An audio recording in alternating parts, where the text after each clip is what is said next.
The Adventures of Pinocchio by Carlo Collodi. Chapter 28. During that wild chase, Pinocchio lived through a terrible moment when he almost gave himself up as lost.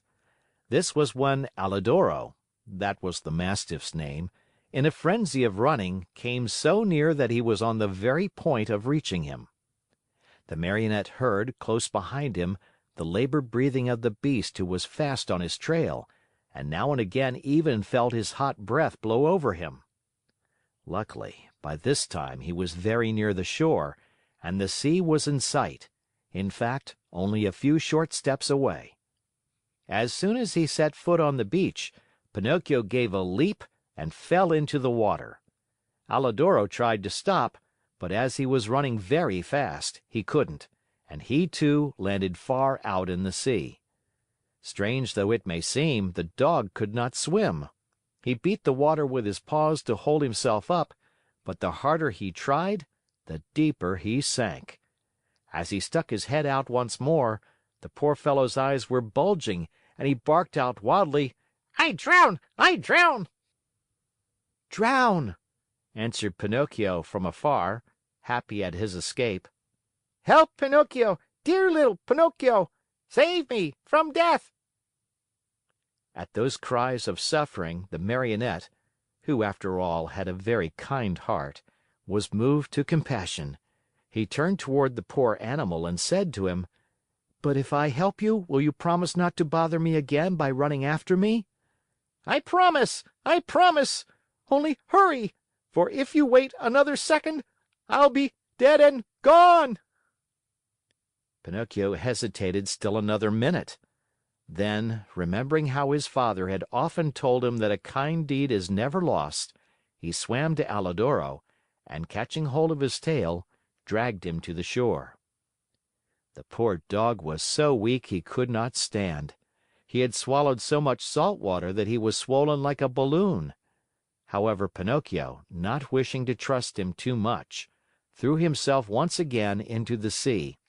As he swam away, he called out, "Goodbye, Alidoro, good luck, and remember me to the family."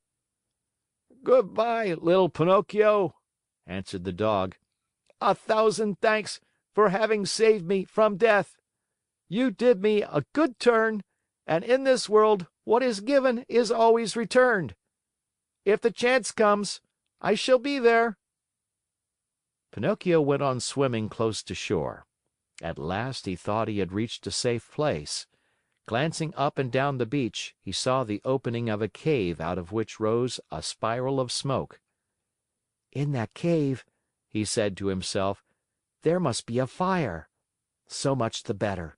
I'll dry my clothes and warm myself, and then, well—" His mind made up, Pinocchio swam to the rocks, but as he started to climb, he felt something under him lifting him up higher and higher. He tried to escape, but he was too late. To his great surprise, he found himself in a huge net, amid a crowd of fish of all kinds and sizes, who were fighting and struggling desperately to free themselves.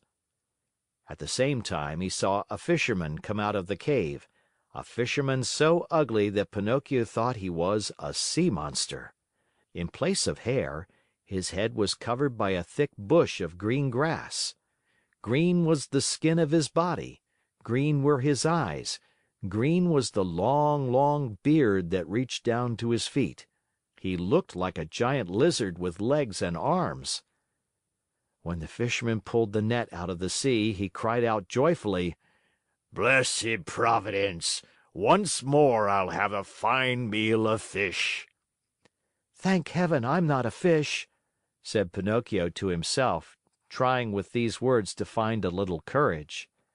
The fisherman took the net and the fish to the cave, a dark, gloomy, smoky place.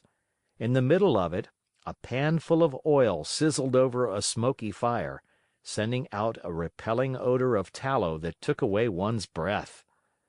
"Now, let us see what kind of fish we have caught today," said the Green Fisherman. He put a hand as big as a spade into the net and pulled out a handful of mullets. "Fine mullets, these," he said, after looking at them and smelling them with pleasure. After that he threw them into a large empty tub. Many times he repeated this performance. As he pulled each fish out of the net, his mouth watered with the thought of the good dinner coming, and he said, Fine fish, these bass. Very tasty, these whitefish. Delicious flounders, these. What splendid crabs! And these dear little anchovies with their heads still on.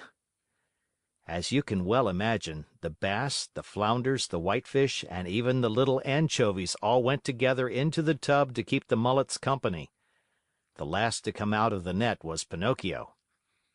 As soon as the fisherman pulled him out, his green eyes opened wide with surprise, and he cried out in fear, What kind of fish is this? I don't remember ever eating anything like it.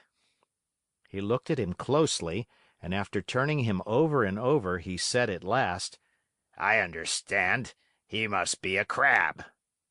Pinocchio, mortified at being taken for a crab, said resentfully, What nonsense! A crab indeed! I am no such thing. Beware how you deal with me. I am a Marionette, I want you to know. A Marionette?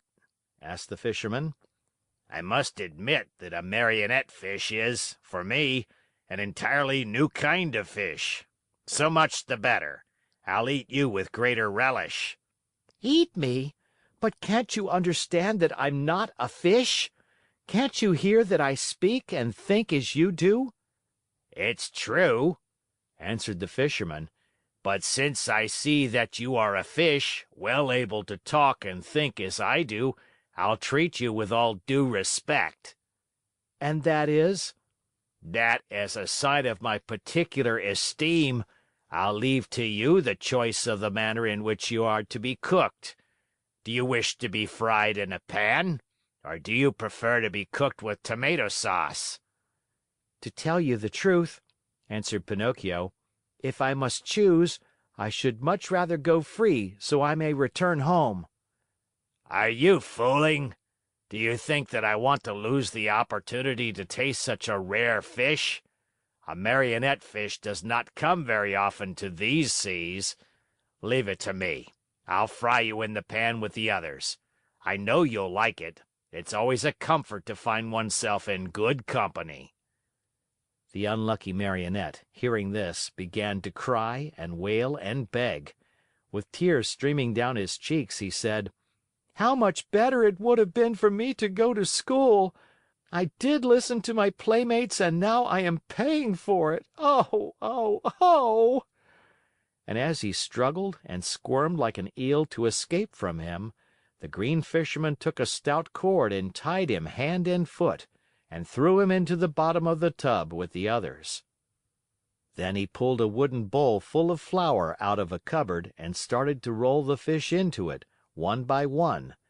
When they were white with it, he threw them into the pan. The first to dance in the hot oil were the mullets. The bass followed, then the whitefish, the flounders, and the anchovies. Pinocchio's turn came last. Seeing himself so near to death, and such a horrible death, he began to tremble so with fright that he had no voice left with which to beg for his life. The poor boy beseeched only with his eyes. But the Green Fisherman, not even noticing that it was he, turned him over and over in the flour until he looked like a Marionette made of chalk. Then he took him by the head and... End of chapter.